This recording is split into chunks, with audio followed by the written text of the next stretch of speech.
just fire up the 68 Firebird, the Lovebird. Waiting here for my buddy Mike from Lake and Lodge to arrive this evening. Time to take everything out the engine that needs to be taken out. Hey guys, here's Louie. So this morning I am here on the Lovebird. I need to remove everything here, the fan shroud, my radiator hoses. Before doing that, drain the radiator, remove the radiator, the hoses, the belts, the pulley, alternator, the power steering pump. I'll probably just push it to the side. But I need to get to the timing cover for I can remove the water pump and timing cover, and I'll show you guys what needs to be taken out. Also, we'll do a little talking about the harmonic balancer on a Pontiac engine. So hang on tight. I'll bring you guys along for the ride. Alright guys, I figure I shared this with you. Removing the holes and stuff like that, I think anybody could just do that. Any DIY guy. Now, for these first gen birds, if you want to remove the shroud, you need to loosen this bolt. There's a bolt here, 1/2 inch hex. Move your fan shroud forward. If it's bolted at the bottom, also unbolt it, move it forward, and then you could get to your fan, your cooling fan pump pulley bolts, which are right there. Okay, then you loosen those out, remove your fan, and everything should come out. All right guys, now I'm going to remove the bolt of the harmonic balancer, which you are going to need a 15-16 socket. I'm using my electrical impact.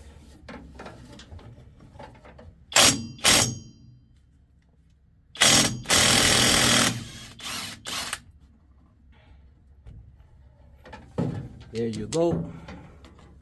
She is out.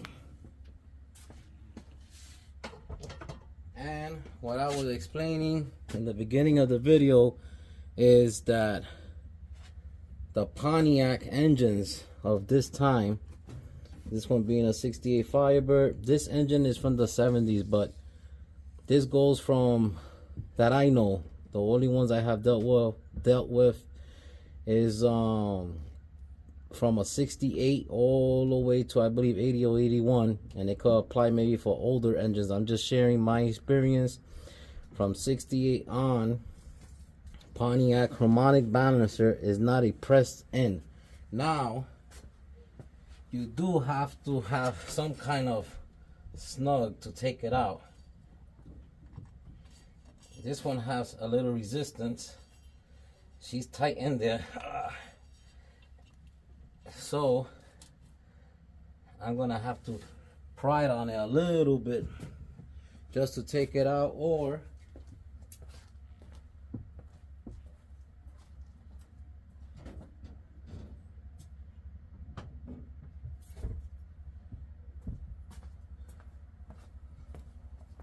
what I like to do sometimes is, if it's too tight, I get a dead blow hammer and I just hit a little bit on the pulley. I left the pulley bolted on because I know this was gonna happen. Sometimes it's just a little hard.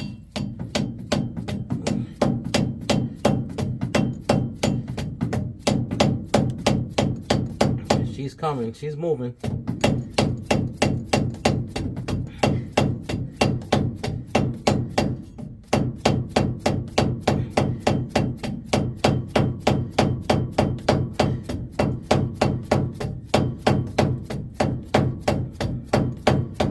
He's coming. I like to use a dead blow hammer because you don't want to damage your pulley.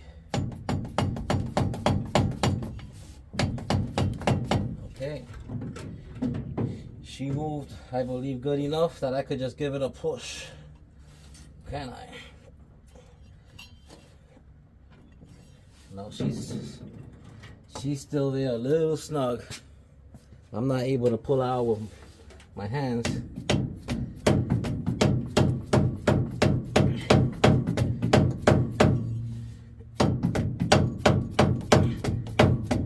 She's moving. Look at that gap.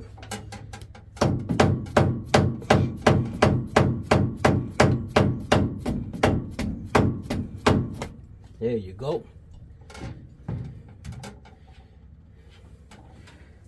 And what I like to do with these harmonic balancer is check out the rubber seal on the outside to see if they all beaten up. This one right here, this rubber seal, okay, this one happens to be in very good shape. And I always apply a little grease on the snout before I slip her back on.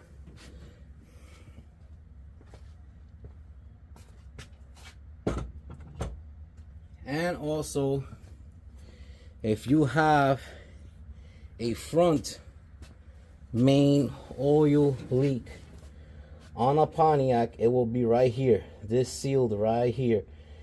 And this seal, you could buy it separate or you could buy it as a set with the timing cover gasket, water pump gasket, and also the front oil pan gasket, and this gasket, which is the front main oil seal gasket. And I had the Lovebird on many times, just idling. I even drove her a couple of times around the land here, and as you guys could see here, hope you guys could see, there is no oil splash or buildup here. And when you have a leak here, you're going to see a lot of oil buildup on your front of your pulley and where the snout is. I also want to share my experience. So the harmonic balancer slides into the crank snout, okay, and there's a keyway here. That keyway, please inspect it. If you see that it's shattered, missing a piece anywhere, or is wiggly, is not a snug fit, and she's moving, I strongly suggest take out that keyway and get a new one and install it. Is an easy access once you take out your timing cover. When I take out my timing cover, I will show you guys, okay? And the reason I'm telling you that is because if that keyway is not in healthy condition, your harmonic balancer, as your engine goes on, it could shear itself loose, and when those things go, your harmonic balancer will be a flying bullet somewhere here, breaking somewhere in the engine bay, your radiator possibly. I even seen at high RPMs they shooting out very, very, very violently. You don't want that, so that's a piece of advice. Check that keyway out. Let me continue now removing the bolts. So I'm going to remove, there is 1, 2, there's 1, 2, 3, also 3 bolts on that side, and I believe it's 4 under here. Yeah, 4 on the bottom of your oil pan that bolts to the bottom of the timing cover that needs to come off. And then you could take off your timing cover. Remember, you need to remove the fuel line that goes into your fuel pump. Let me get that going and bring you guys back. Well guys, there you have it. Timing cover off. So you're gonna have 4 bolts at the bottom, the oil pan bolts onto the timing cover, 7/16. Okay, 4 of them. If you don't take out those 4, you're going to destroy a lot of things. And 1, 2, 3, also 3 on that side, 9/16 X head, and 7/16, the one that pushes the timing cover to the block and intake manifold. Okay, so now I'm waiting for Mike from Lake and Lodge to arrive, because the broken bolt is right in there. And that's why I'm not getting no good bolt to torque, because it's so shallow in there. I need more threads so I could bolt it nice and flush and tight to the block. All right, guys, so Mike is here. He finally made it to PA to play cars here at First Generation Garage, and he's gonna demonstrate and also show you guys what is the technique he's going to be using to take out this broken bolt I have here that mates the timing cover flush to the engine block. Yeah. So hi, how you doing? So basically this is an interesting problem, right? So the bolt is broke off probably about 1/4 to 3/8 of an inch in, which means you can't weld anything to it. It just gets really tricky. So first thing I've got is a bottoming tap. And that's going to allow us to just get these threads cleaned up right here on the outside edge, just to give us the best alignment we can get. So I'm just going to slowly work that in and just clean those threads up the best I can without breaking a tap. That would be nice. Okay. So I just want to give those threads the best chance they got. So I'm bottomed right out on the broken bolt now. But that's at least a good start, right? Yes. Okay, so next thing we're going to do is I made these. So I have 3 bolts, 3H16, one with an 1/8, one with 3/16, and one with a 1/4. Had these made in a lathe, so that bolt, that hole is perfectly centered on that thread. Nice. All right. So we'll start with the 1/8 inch.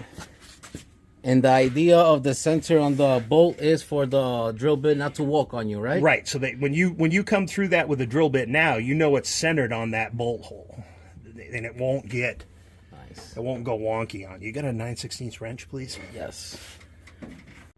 Okay. All right. So I threaded the bolt in as far as it would go. Now I'm just going to take a little bit of PB Blaster and move it down the yap here. You can see the thread's a little damaged on the top, but we'll get by that. All right, now, ever so carefully, we'll guide this drill bit in here. No way.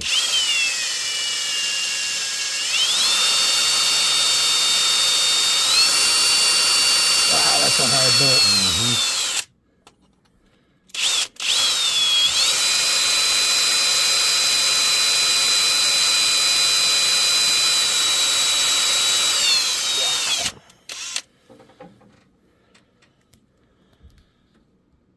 Alright, I'm getting some love on it, but try not to bend your tubing here.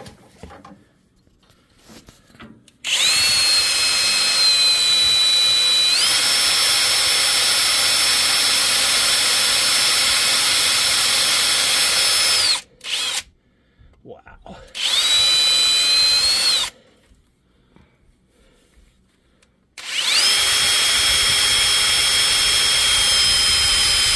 There it goes. You see it? Nice, I saw it. Ooh, really nice. All right, we got to clear the bit, the shavings? yeah. With some air? Yeah. Okay. No, with this. So every once in a while, you just got to run the bit in and out. Okay. But you saw what happened Wow. there. The end of it where you welded it, it got really hard. Because the heat cycles that I gave it, right? Yeah. So now we're getting through the good stuff. Clear it. Nice. Don't want it to get stuck.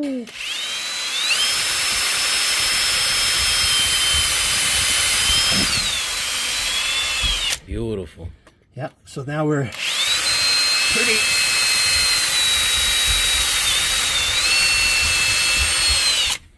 Okay, I don't want to go too much deeper. Because we don't know what the jacket We don't know what's ends. behind it, Right. yeah. So... Mike is measuring how deep Yeah. we could go. We could go. So we're fine. We're safe. We're safe. Okay, so step 2. So Mike is gonna explain step number 2. Yeah, so step number 2, we're going to take this bolt back out. And I'll leave these here in Louis' capable hands. That's really cool.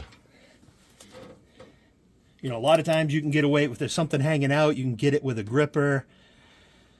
If there's nothing hanging out, you can sometimes get it with welding a nut on it, you know. And that's what I did, but I just kept taking it out in pieces. Yeah, it's just, this bolt is hard. It's fragile.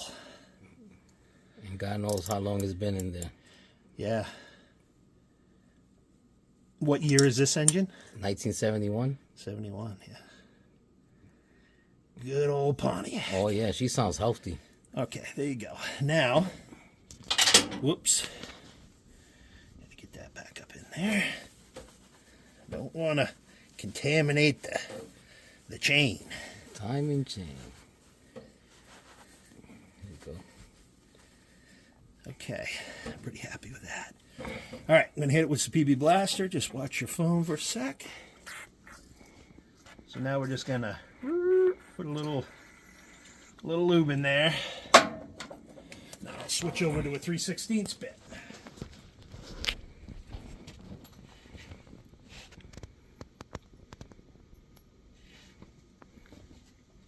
You're going to break one, it's usually the 8th. And it usually breaks right out at the end. So you just unbolt the bolt, take the bolt out, and pull what's left of the bit out. But, all right. Okay, so we've stepped up to a 3/16. So 1/16 more, obviously.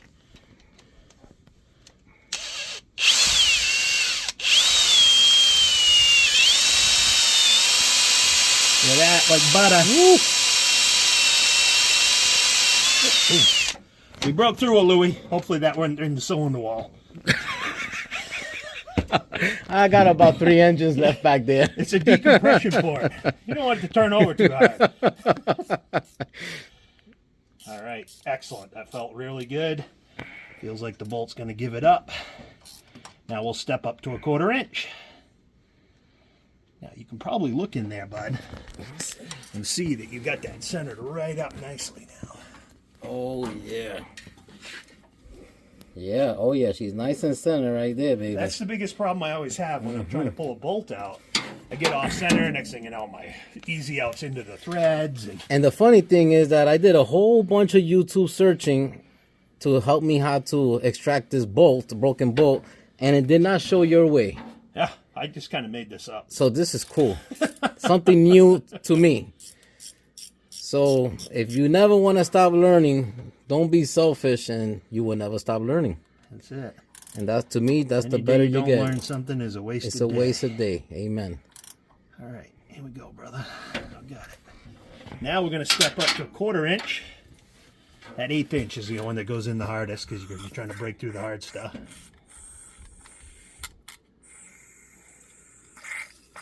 And the PB Blaster now in there is doing double duty, right? It's lubricating our drill, but it's also lubricating the threads.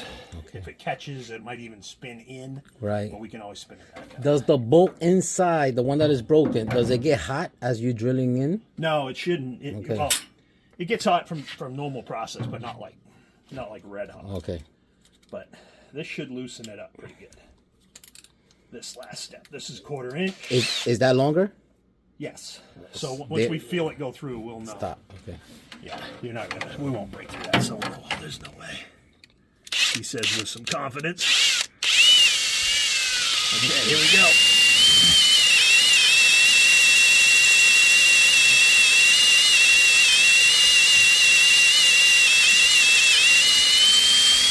Should be pretty close right there. All right, we'll stop there. Yeah, she definitely did drill through the bolt. Yeah, I didn't feel it go through though. I think we're close to the end. I stopped before I pumped. Yeah. Okay, so here we go. Now, if all things are right with the universe. Oof. Bad habit of setting stuff down. It's okay. I'm not gonna use that fender anyway. It was just to mock up make it look prettier. Okay, so now you should be able to get right in there and see that we're really centered up on those threads. Wow, check that out. Yep. And yes, look at that. Now, if this easy out doesn't take it, what we'll have to do is just step up to like a 5/16 drill. Okay. But we don't need a guide for that because now we have a nice even hole going through. So it'll come right out.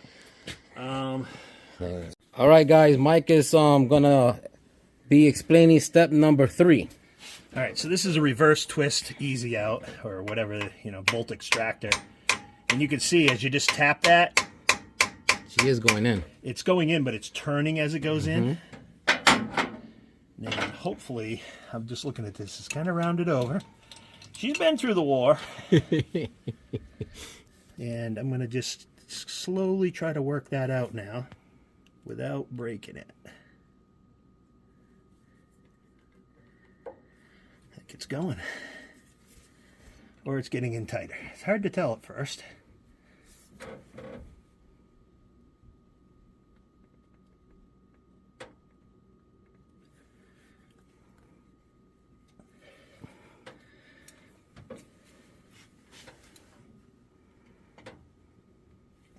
That doesn't feel like it wants to give it up real easy. Let me try the other one I brought. This one seems to be in a little better shape. A little sharper.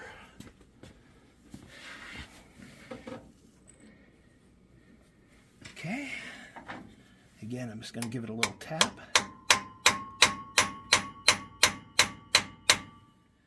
And then I'll twist.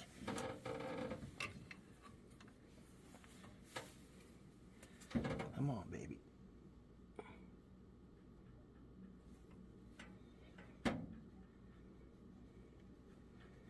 All right, we're going to need just a slightly bigger drill bit. Okay. What do you got for drill bits? Okay, so Mike moved up to 5/16. 5/16 bit.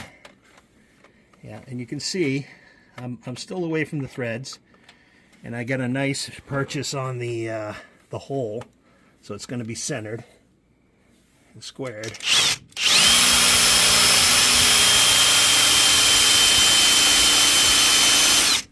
Wow, that bit's struggling.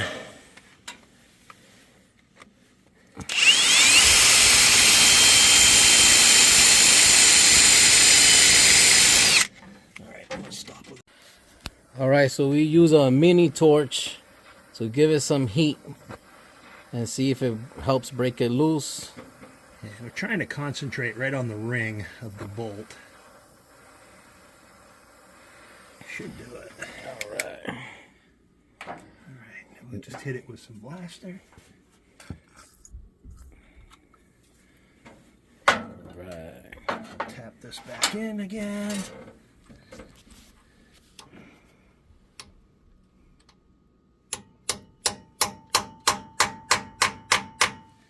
Feels solid. She's got grip. Let's see what we get, buddy. That's good old American steel in there. Yeah.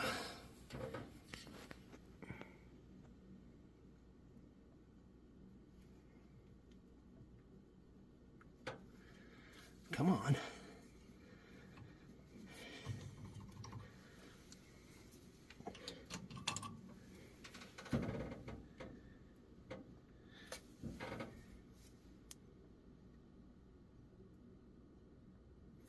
Come on, baby, you can do it.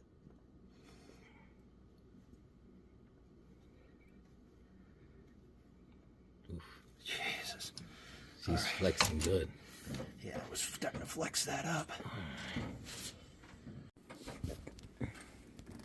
Oh, boy. We're trying, but this sucker is really hard and she's stuck in there.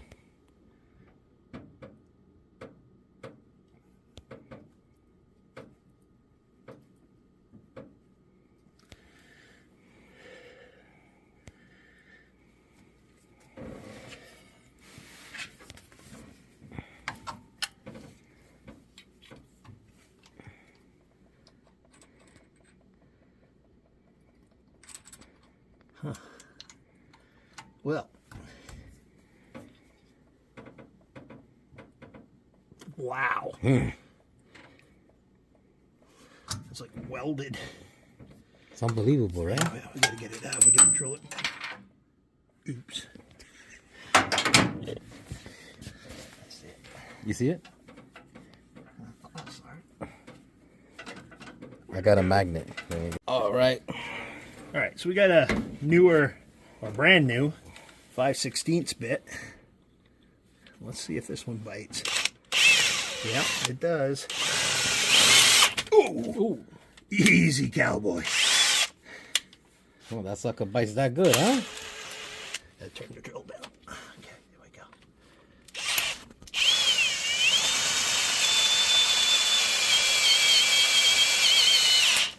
Wow. That's scary. Wow.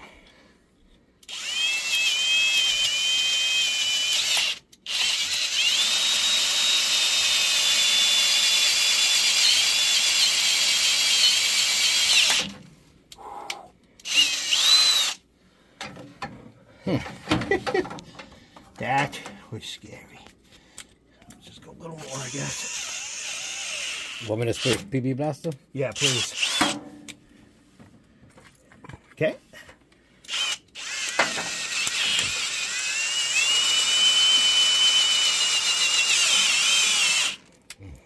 Okay, we got it. It's as deep as I dare go with that. That was one sharp bit, too. Yeah, it was. That cut nice. That cut very nice. Wow. I can get the light mic. Yep. That is as much cutting as I dared to do. Wow. Much more than that, we're going to be into a helicoil. So that will allow the extractor to go in deeper, correct? It should. We took out part of the thread. Of the bolt. Yep. The top where I can feel the thread.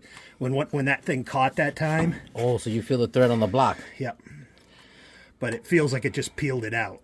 It didn't get into it. Okay, cool. So let's just. Oh yeah, she went in more far. Yeah, I think we can get it now.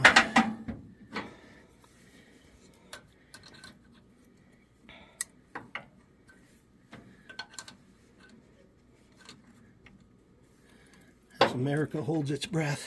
There's no way it could turn that easy. I think it's only half a bolt now.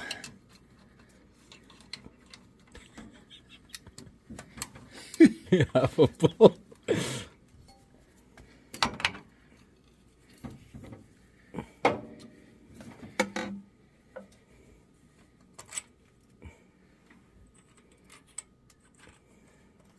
Yeah. It's gone. It's gone? Yeah. Really? Fucking fell inside. Beep. And Louis don't know how to edit, so that's going on the video. Holy crap. It's gone. All right. Clear it with this now. All right, so I believe what Mike is saying here that the bit ate through the metal of the bolt that was stuck. Yeah, and when I just drove the easy out in, it pushed it into the water jacket. Okay. So what was remaining of it? So we'll know if that's true here in a second. We'll just try to. But the block is safe. Block is good. I feel threads all the way around. Nice. This still feels good. Oh, dude. That's beautiful. Look at that. Huh? Oh my God. Your mama. So Mike had to come all the way from New Hampshire to save Louis here in Pennsylvania. Oh, the lovebird. A little bit of thread. Nice. That's it. That's beautiful. That's all the way. Yeah, it's all the way. We got it. We got it. No more leaks. Yeah. Not coming from that corner. I would put some Permatex number 2. Number 2. Permatex 2 on that bolt, and that will never leak.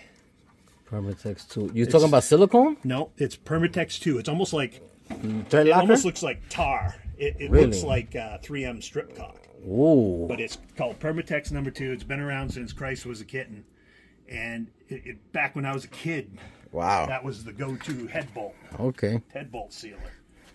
So it works really good for water jackets. Nice. And it'll never seize up. Wow.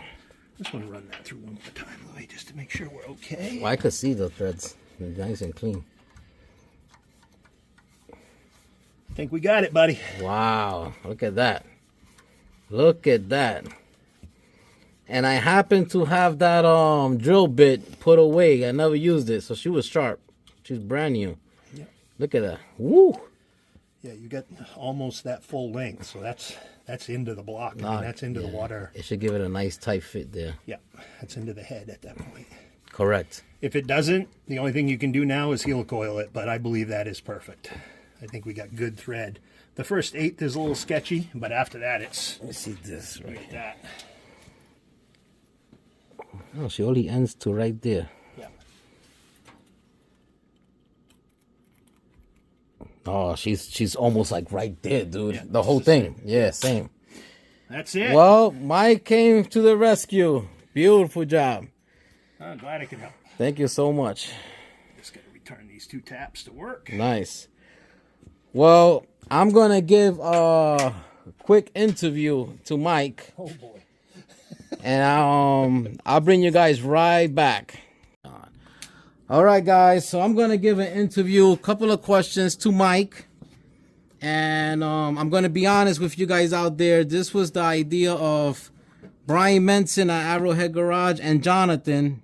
They had a great idea for me to give an interview to Mike because it's not his first car he built, but it's the first Firebird, first generation Firebird for him. And he did an excellent job. We all are blind. Our minds just blew up.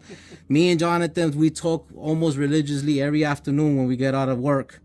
And we admire, Mike is one guy that we admire for the first time guy doing a Firebird. And also Jim at JK Next Garage. I might have him here in the future too, who knows. But Mike did an excellent job. He literally built the car from nothing. He just explained to me that the only thing solid at the car was the windshield frame. Okay, was solid, which it's kind of weird how these cars rust out. They all rust out kind of different, okay, different areas. The Lovebird happens to be solid there too, but Ladybird was really rotted. I had to do a whole bunch of welding there. And people that know these cars, they do rot there, especially convertibles. So he had, what you had on the car, basically, you started from that point on, Mike. To start with, you can start there. You said it was the windshield. Yeah, I got the car and it didn't have a nose on it. It was assembled from here back-ish. And I literally ended up with a windshield frame, the A-pillars, and 2 rocker panels, and then a lot of the interior structure in the back. Check that out. That was it. And check it out. You can see it on my my YouTube channel. And it's on the YouTube channel at Lake and Lodge Garage. Now, my question to Mike is, what was you possibly thinking about picking a convertible? And the reason I'm asking him this is because the Lovebird happens to be my first convertible, and it's not a walk in the park. Yes. So what made you decide your first car to blow it all apart and be in a convertible? Yeah. Well, okay, so backing it up a little bit, I knew I wanted to do something where I could build a resto mod and start out with something that wasn't great. I didn't feel comfortable taking a car that was, really good shape and turning it into a resto mod. So I wanted to find something that was a little bit beyond repair for the most people. I also wanted something where I could buy all the panels. So that meant, the GTOs, the A bodies, the F bodies, or whatever. I've been a Pontiac guy for a long time. I raced a Pontiac. Well, it really wasn't a Pontiac, but it was a late model stock car with a Pontiac sticker on it. Nice. And I kind of just looked around, and kind of settled on a Firebird just because I thought they were cool, and I knew you could buy everything for it. So if there was anything that was not good, I wasn't going to be scrounging for parts. So at the time, I started looking around, and I found Louie's channel, I found Jonathan's channel, and Brian's channel, and just started getting into it, and I'm like, man, this is what I want to do, and they were doing the same things. So we, and those guys are all great. When I had questions, I fired them off, and I set up the old bird signal, and Louis gave me answers, and Jonathan and Brian, and they've all been really good help, and ultimately became friends. Yes, and I was lucky enough to this Firebird community is just special. It's just, there's a lot of great people that are willing to help each other, and I'm like, yeah. And then I started watching Mr. Fireman over there on his channel doing his Camaro, and I'm like, man, that's where I want to head with this. So learned a lot from him, and then I watched Juby Mays on Amazing Metalworks, and after watching that, sheet metal got a lot easier. So I just headed down that path, and that's what made me get into it. Was I saw guys online doing it. There was a lot of resource out there for it, and parts availability. I could buy, if I needed a quarter panel, I knew I could get one, and that's really what drove the decision. As far as the convertible goes, that was availability. Okay. It was the first one I found. Okay. Oh, wow. Well, it took a lot of guts to pick a convertible to be the first car, because it's a totally different monster from a coupe. Yeah. So if you do build a coupe in the future, you're going to fly by it. Yeah. Well, I thought I would save time by not having to do a roof, but that's not true. It's not true. It's not true. Convertibles are more work, believe it or not. Number one, they are more to weld. A lot more to weld. They have a lot of bracing that the others don't have. And you gotta be constant watching the flexing on them. Yeah. I was very paranoid about that at the beginning. Yes. Trying to understand, and I was lucky. I had a very, very straight car to begin with. It wasn't in great shape, but it was straight. So I was able to pick up all my data points as far as my measurements for the frame and everything, and documented all that really well. But yeah, the convertibles are tough. I was also I wanted to do a full frame car, so I fabricated my own chassis and frame. Yes, that was my next question. What made you decide that? Because it was convertible. Okay, make it nice and strong. Well, that, and I wanted to put a high horsepower engine in it, and I knew that these F bodies have a lot of flex. Yes. And especially with the leaf springs and everything in the back, they're a great package. They were cutting edge for their time. But, with 500 horsepower or 550 horse, you're going to twist it. Exactly. I watched a lot of stuff on that, and ultimately I was going to go with a Rochester shop or a Scott's Hot Rod, and that I ordered one, waited a year, and then all of a sudden I was still waiting, and that deal fell through. I remember seeing that. So I just decided, you know what, there's nothing here I can't do myself, so I just did it. And I love it. I'm so happy I did my own frame, because I think it's better in some ways. It is. It has a lot of advantage. Like, you could put as much horsepower there you want for the drivetrain, and if you have to jack up these cars, you really need to know how to put a floor jack to these cars. Yes. Because a lot of people don't know, and I think that's an excellent video in the future to show you guys out there that don't know, which is always a good thing. If you don't know, don't be ashamed, because there's a lot of things that I still don't know, and I'm not ashamed, and that will make you a better car builder and a smarter person at the end of the day, to learn something new. And I seen these cars, the floor getting dented, the rear frame rails getting dented, the radiator support getting dented, a whole bunch of things, because people have put floor jacks to them in the past and they didn't know. Like, you won't be putting a floor jack to the pinch wells on these cars like the new cars, like today's cars. Yeah. They're built like that. These cars wasn't built like that. I happen to have the manuals, and they teach you exactly how to put these cars up with a floor jack. My next question is, Mike, and this will be the last question. What did you find to be the most difficult on your build? The most difficult. Let's do this.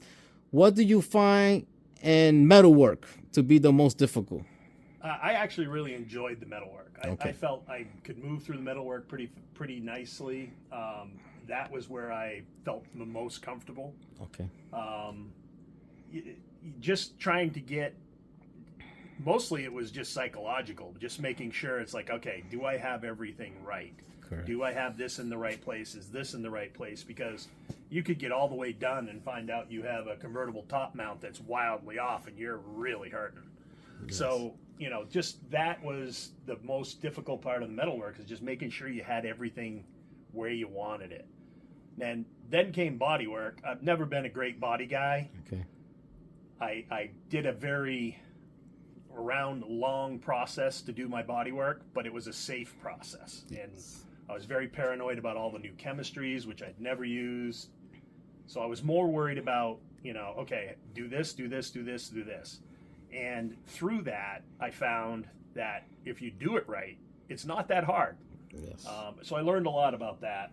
Then the paint was a little intimidating, but I didn't have problems. But now I'm on to interior, and that it just seems to be dragging on. Oh yeah, oh yeah, oh yeah. Interior drags. Yeah, so I'm dealing with the interior. I'm very close to being done with that now. So overall, I'm kind of at a point where I'm starting to worry about what I'm going to do next. Because, you know, I need something to do. Yes. And that's why I got the disease of keep buying cars, because I get bored real quick. Firebird acquisition syndrome. I get bored very quick. So I constantly need a car to be built. Well, guys, that was the interview with Mike. And because things look different on TV than when you see it in person, to me, you know. Mike, what's your honest opinion of what you've seen that I do on TV, on YouTube? And now that you see it in person with both of these cars that are here. Yeah, I look them over, and of course I've seen them every step of the way. I watched every video, and it's really nice to see it in person, because now I can concentrate on areas I want to look. But there's really no surprises here. What you see on the videos is what you get. I mean, Louis does an excellent job. He's very conscientious about his welds, his seams, his seam sealer. It's just quality. Thank you. Quality. So, well, guys, there you go. My honest opinion from Mike, and also his experience on his build. And now let's kid ourselves, guys. We're regular guys, family guys that need to work to support our families and our habits. This one being, to me, a good, healthy habit. It's better than being out there chasing women or drinking. But building race cars. Oh, building race cars. And let me tell you something. You could do it with simple tools. I don't have nothing special here in the garage. All right, I have simple tools. I have Craftsman, Harbor's Freight stuff, some vintage Black Hawk when it was made here in the United States of America. Is one of my favorite tools, believe it or not. And that's it. You know, I have an engine hoist. I don't have no lift here. In the future, I will be having one in the bird cage.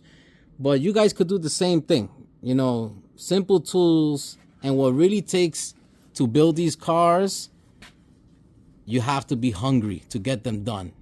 If you don't have that hunger to get them done, it's like a fighter. I come from a boxing background. Boxing was my first love. And once you don't have that hunger no more, it's time to get out of the ring. So if you don't have the hunger to build a car, you cannot do it. Okay, you have to be anxious. You have to have that hunger, and you also can't be lazy. Because Mike, let's tell the truth. All this is work. It's a lot of work. It's a lot of hours, a lot of work. And I find myself, I have to work off a list. I'll make a list, and I'll prioritize stuff I'm going to do the next time I'm in the shop. Correct. And if I do that, I can stay ahead of it. If I get in the shop, without a list, it just becomes overwhelming, and you're staring down the barrel of this huge project. But if you make it a list, and you can just pick things off every day, and that's what makes it work for me. And he's 100% correct, because that's how I work also. If I don't have a list, I go crazy. Yeah, it's just you start bouncing around. So yep. I keep a list on my phone. I use any list app, and if I think of something in the middle of the night that I forgot to do, I'll roll over, grab my phone, and put it on the list. It works. It works for me, and everybody has their own process. But. Yes. So check out Mike at his YouTube channel. YouTube channel? Lake and Lodge Garage. Lake and Lodge Garage. You could check it out from the beginning all the way until the final step, which is its interior. And pretty soon, give a prediction where's going to be your first drive with the car. As soon as the snow's gone up north. There you go. I've already registered. I've got the insurance underway, and I'm probably about 4 weeks from putting it on the road. Really nice. I can't wait for that video to come out. Yeah. Well, guys, there you go.